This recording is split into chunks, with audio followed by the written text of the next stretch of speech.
Welcome back to channel mother and child world journey എന്ന് പറഞ്ഞ നമ്മുടെ സ്വന്തം ഫാമിലിയുടെ മറ്റൊരു പുതിയ എപ്പിസോഡിലേക്ക് എല്ലാവർക്കും വീണ്ടും ഹൃദയം നിറഞ്ഞ സ്വാഗതം. ഒരുപാട് ട്രീറ്റ്മെന്റ് ഒക്കെ ചെയ്തിട്ടും നമ്മൾ പ്രഗ്നന്റ് ആകാത്തപ്പോഴാണ് IVF വേണ്ടിയിട്ട് ഓരോ കപ്പിൾസും പോകുന്നത്.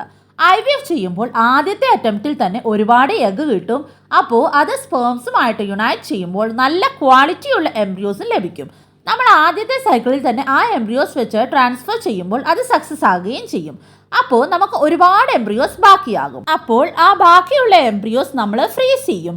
അപ്പോൾ ഈ എംബ്രിയോസ് എത്ര നാൾ നമുക്ക് ഫ്രീസ് ചെയ്യാൻ സാധിക്കും? ഇത് ഒരുപാട് പേരുടെ ഒരു ഡൗട്ടാണ്. ഒരുപാട് നാൾ ഈ എംബ്രിയോസ് ഫ്രീസ് ചെയ്യുമ്പോൾ അതിൻ്റെ ക്വാളിറ്റി നഷ്ടപ്പെടുമോ? അപ്പോൾ ഇന്നത്തെ ഈ വീഡിയോയിൽ നമ്മൾ ഡിസ്കസ് ചെയ്യുന്നത് എന്താണെന്ന് പറഞ്ഞാൽ എംബ്രിയോസ് ഫ്രീസിങ് ചെയ്യുമ്പോൾ അതിൻ്റെ ക്വാളിറ്റി നഷ്ടപ്പെടുമോ എന്നുള്ള കാര്യവും ഒപ്പം തന്നെ എത്ര നാൾ നമുക്ക് എംബ്രിയോസ് ഫ്രീസ് ചെയ്യാൻ സാധിക്കും എന്നുള്ള കാര്യവും അതിൻ്റെ കൂടെ തന്നെ എംബ്രിയോസ് ഫ്രീസിങ് ചെയ്യുമ്പോൾ അത് പിന്നീട് ഗ്രോ ആകുമോ എന്നുള്ള കാര്യവും ഡീറ്റെയിൽ ആയിട്ട് തന്നെ നമുക്ക് നമ്മുടെ ഇന്നത്തെ ഈ വീഡിയോയിലൂടെ നോക്കാം. വീഡിയോയിലോട്ട് പോകുന്നതിന് മുമ്പായിട്ട് നിങ്ങളിൽ ആരെങ്കിലും നമ്മുടെ ഈ ചാനൽ ആദ്യമായിട്ടാണ് കാണുന്നതെങ്കിൽ ചാനലിലേക്ക് വീണ്ടും ഹൃദയം നിറഞ്ഞ സ്വാഗതം.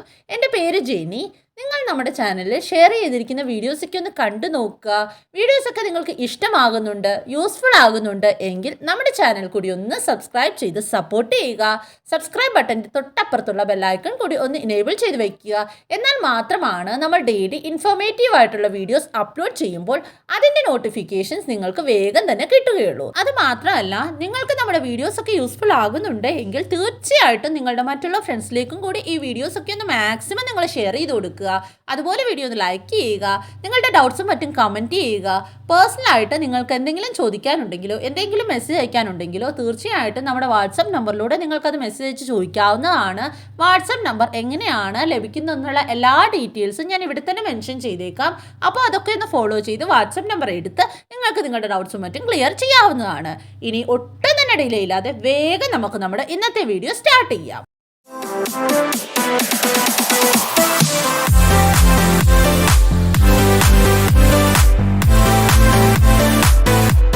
IVF ഇഞ്ചെക്ഷൻസ് ഒക്കെ എടുത്ത് നമുക്ക് ഒരുപാട് നല്ല ക്വാളിറ്റിയുള്ള എഗ്ഗ് കിട്ടുമ്പോൾ അതിനെ നമ്മൾ സ്പേംസുമായിട്ട് യുണൈറ്റ് ചെയ്ത് നല്ല ക്വാളിറ്റിയുള്ള എംബ്രിയോസ് ഫോം ചെയ്ത് ആദ്യത്തെ അറ്റംപ്റ്റിൽ തന്നെ നമ്മൾ പ്രഗ്നൻ്റ് ആകുവാണെങ്കിൽ അത് വളരെ സന്തോഷം തരുന്ന ഒരു കാര്യം തന്നെയാണ്. അപ്പോൾ ബാക്കിയുള്ള എംബ്രിയോസ് ഫ്രീസ് ചെയ്യേണ്ടതായിട്ട് വരും. അതിൻ്റെ റേറ്റ് ഓരോ സെൻറ്ററിലും വ്യത്യാസപ്പെട്ടേക്കാം. ചിലപ്പോൾ 6 മാസത്തേക്ക് ഫ്രീസ് ചെയ്യും, ചിലപ്പോൾ എംബ്രിയോസ് 1 വർഷത്തേക്ക് വരെ ഫ്രീസ് ചെയ്യും. അപ്പോൾ അതനുസരിച്ച് പാക്കേജും വേരി ചെയ്യും. പിന്നീട് സെക്കൻഡ് ബേബിക്ക് വേണ്ടിയിട്ട് പ്ലാൻ ചെയ്ത് നോർമലി കൺസീവ് ആകാത്ത സാഹചര്യത്തിൽ നമ്മൾ പിന്നെയും IVF ചെയ്യിക്കാൻ പ്ലാൻ ചെയ്യും. Azoospermia, block tube, severe endometriosis ഈ കണ്ടീഷൻസിലൊക്കെ നോർമലി കൺസീവ് ചെയ്യുന്നത് നടക്കാതിരിക്കുമ്പോൾ നമുക്ക് ആ ഫ്രീസ് ചെയ്ത എംബ്രിയോസ് യൂസ് ചെയ്ത് IVF ചെയ്യിക്കാവുന്നതാണ്. നമ്മൾ ഫ്രീസ് ചെയ്ത് വെച്ചിരിക്കുന്ന എംബ്രിയോസ് സേഫ് ആണ്. ആ എംബ്രിയോസിന് ഒരു ഡാമേജും ഒരു പ്രോബ്ലവും ഉണ്ടാകില്ല. പക്ഷേ നിങ്ങൾ എംബ്രിയോസ് ഫ്രീസ് ചെയ്യുന്ന സെൻറ്ററിലെ എംബ്രിയോ സ്റ്റോർ ചെയ്യുന്ന മെയിൻ്റനൻസ് നല്ലതാണെങ്കിൽ ആ എംബ്രിയോസിന് ഒരു കുഴപ്പവും ഉണ്ടാകില്ല. ആ എംബ്രിയോസിനെ നമുക്ക് വീണ്ടും തോ ചെയ്ത് ഒരു സെക്കൻഡ് ചാൻസ് എടുക്കാവുന്നതാണ്. ആ എംബ്രിയോസിന് ഒരു അബ്നോർമാലിറ്റിയും ഒരു ക്വാളിറ്റി കുറവും ഫ്രീസിങ് കാരണം ഉണ്ടാകുന്നതല്ല. ഇനി നമുക്ക് നോക്കാം ഫ്രോസൺ ചെയ്ത എംബ്രിയോസ് വീണ്ടും ഗ്രോ ചെയ്യുമോ എന്ന്. ഫ്രീസിംഗ് എന്ന് പറയുന്ന പ്രോസസ്സ് സയന്റിഫിക്കലി പ്രൂവൺ ചെയ്തതാണ്. അതിനെ നമ്മൾ വിട്രിഫിക്കേഷൻ എന്നാണ് പറയുന്നത്. ഈ ഒരു പ്രോസസ്സിൽ കൊമേഴ്ഷ്യൽ അവൈലബിൾ മീഡിയ യൂസ് ചെയ്ത് എംബ്രിയോസിനെ അല്ലെങ്കിൽ ഊസൈറ്റിനെ ഫ്രീസ് ചെയ്യും. ടെമ്പറേച്ചർ 37 ഡിഗ്രിയിൽ നിന്നും റിഡ്യൂസ് ചെയ്യും. ഇതിൽ ഫ്രാക്ഷൻ ഓഫ് സെക്കൻഡ്സിൽ ടെമ്പറേച്ചർ, അതായത് അമ്മയുടെ ടെമ്പറേച്ചർ 37 ഡിഗ്രിയിൽ നിന്നും റിഡ്യൂസ് ചെയ്ത് -196 ഡിഗ്രിയിലോട്ടാക്കും. എന്നിട്ട് ഈ എംബ്രിയോസിനെയും അല്ലെങ്കിൽ ഊസൈറ്റിനെ -196 ഡിഗ്രി ടെമ്പറേച്ചറിൽ കൊമേഴ്ഷ്യൽ അവൈലബിൾ ലിക്വിഡ് നൈട്രജൻ വെച്ച് മെയിൻറ്റെയിൻ ചെയ്യും. ലിക്വിഡ് നൈട്രജൻ സിസ്റ്റം എംബ്രിയോസിനെ പ്രൊട്ടക്ട് ചെയ്യും, എംബ്രിയോസിനെ ഡീജനറേറ്റ് ചെയ്യാതെ പ്രിവെൻറ്റ് ചെയ്യും.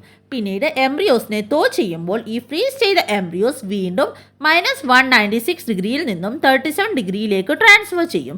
അതിനെയാണ് തോയിങ് എന്ന് പറയുന്നത്. അപ്പോൾ ഫ്രീസ് ചെയ്ത എംബ്രിയോസിനെ തോ ചെയ്യുമ്പോൾ വീണ്ടും ആ എംബ്രിയോസിൽ ലൈഫ് ഉണ്ടാകും. അതുകൊണ്ട് തന്നെ ഫ്രീസ് ചെയ്ത എംബ്രിയോസ് ഒരിക്കലും ഗ്രോ ആകില്ല. അപ്പോൾ ഫ്രീസിംഗ് എന്ന് പറയുന്നത് വളരെ സേഫ് ആയ ഒരു മെത്തേഡ് തന്നെയാണ്. അപ്പോൾ ഇന്നത്തെ ഈ വീഡിയോയിൽ നമ്മൾ എംബ്രിയോസ് ഫ്രീസ് ചെയ്യുമ്പോൾ അതിൻ്റെ ക്വാളിറ്റിക്ക് എന്തെങ്കിലും കുഴപ്പമുണ്ടാവുമോ, അതിൻ്റെ ക്വാളിറ്റി നഷ്ടപ്പെടുമോ, എന്തെങ്കിലും എന്തെങ്കിലും കേടുപാടുകൾ സംഭവിക്കുമോ? ഫ്രീസ് ചെയ്ത എംബ്രിയോസ് പിന്നീട് ഗ്രോ ആകുമോ? ഫ്രീസ് ചെയ്തിരിക്കുമ്പോൾ എംബ്രിയോസ് ഗ്രോ ആകുമോ? എംബ്രിയോസ് എത്ര കാലയളവിൽ ഫ്രീസ് ചെയ്ത് വെക്കാൻ സാധിക്കും എന്നുള്ള എല്ലാ കാര്യവും ഡീറ്റെയിൽ ആയിട്ട് തന്നെ ഡിസ്കസ് ചെയ്തു കഴിഞ്ഞു. ഈ എല്ലാ കാര്യവും നിങ്ങൾക്ക് വളരെ ക്ലിയർ ആയി എന്ന് തന്നെ പ്രതീക്ഷിക്കുന്നു. അപ്പോൾ ഇന്നത്തെ വീഡിയോ ഇത്രയേ ഉള്ളൂ. ഈ ഒരു വീഡിയോ റിലേറ്റഡോ വേറെ ഏതെങ്കിലും ഒരു ടോപ്പിക് റിലേറ്റഡോ ഇനിയും നിങ്ങളിൽ ആർക്കെങ്കിലും എന്തെങ്കിലും ഡൗട്ടോ മറ്റു കൺഫ്യൂഷൻസോ ഉണ്ടെങ്കിൽ തീർച്ചയായിട്ടും നിങ്ങൾ കമൻറ്റ് ചെയ്ത് ചോദിക്കാവുന്നതാണ്. എന്തായാലും റിപ്ലൈ തന്നിരിക്കും. പേഴ്സണലി നിങ്ങളിൽ ആർക്കെങ്കിലും എന്തെങ്കിലും ഡൗട്ടും മറ്റും ഷെയർ ചെയ്യാനുണ്ടെങ്കിൽ നിങ്ങൾക്ക് നമ്മുടെ വാട്സപ്പ് നമ്പറിലൂടെ അത് ഷെയർ ചെയ്യാവുന്നതാണ്.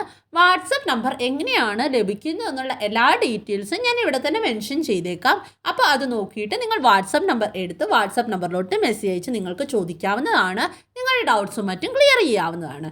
ഈ വീഡിയോ നിങ്ങൾക്ക് യൂസ്ഫുൾ ആയിട്ട് തോന്നുന്നുണ്ട് എങ്കിൽ തീർച്ചയായിട്ടും ഈ വീഡിയോ മറ്റുള്ള ഫ്രണ്ട്സിലേക്കും കൂടി ഒന്ന് ഷെയർ ചെയ്ത് കൊടുക്കുക. അതുപോലെ തന്നെ വീഡിയോ ഒന്ന് ലൈക്ക് ചെയ്യുക. നമ്മുടെ ചാനൽ നിങ്ങൾക്ക് യൂസ്ഫുൾ ആയിട്ടുണ്ട് എങ്കിൽ നമ്മുടെ ചാനൽ നിങ്ങൾ ഇതുവരെയും സബ്സ്ക്രൈബ് ചെയ്തിട്ടില്ല എങ്കിൽ തീർച്ചയായിട്ടും നമ്മുടെ ചാനൽ കൂടി ഒന്ന് സബ്സ്ക്രൈബ് ചെയ്ത് സപ്പോർട്ട് ചെയ്യുക. സബ്സ്ക്രൈബ് ബട്ടൻ്റെ തൊട്ടപ്പുറത്തുള്ള ബെല്ലൈക്കൺ കൂടി ഒന്ന് പ്രസ് ചെയ്ത് അതിൽ ഓൾ എന്നുള്ള ഓപ്ഷൻ കൂടി ഒന്ന് എനേബിൾ ചെയ്ത് വെക്കാനായിട്ട് നിങ്ങൾ ആരും മറക്കരുത്.